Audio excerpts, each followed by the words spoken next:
فقط آنهایی که مثلا در دیار عرب هستند آنها بسیار چیز رو بر وقت فهمیدن. وقتی که مثلا حتی مردم مکه و مدینه مذهب حنفی رو میدونن، مالکی رو میدونن، شافعی رو میدونن، تمام مردم رو در مسجدهاشون دیدن و از روزی که به دنیا آمدن دیدن و استادانشون دیدگی، پدر و مادرهاشون دیدگی در جای ما مردم ما نو دیده است. وقتی که بعضی برادرها آمدند و با مذهب احمد یا شافعی نماز خواندن مردم ما تعجب کردند، گفتن این چی نوع، یک نوع جنجال و غربت و نافهمی، این همه از سبب کوتاه نظری و کم بودن دایره رانی. حتی بعضی تاجیک ها گفتیم که در یک اتوبوس ما 2-3 نفر مسلمان بودیم، باقی مونده همه قرقیز بود.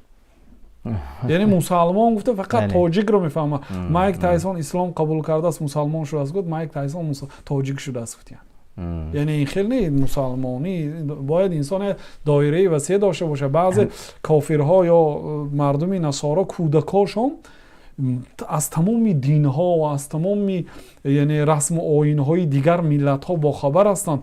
سوال میدهند که در رسم و آیین شما این خیلی هست اون خیلی هست، گفته یعنی معلومات پیدا کرده. مسلمان باید این قدر عقیب مانده نشود، یعنی تعلیم گیرید، خواند، فهمید.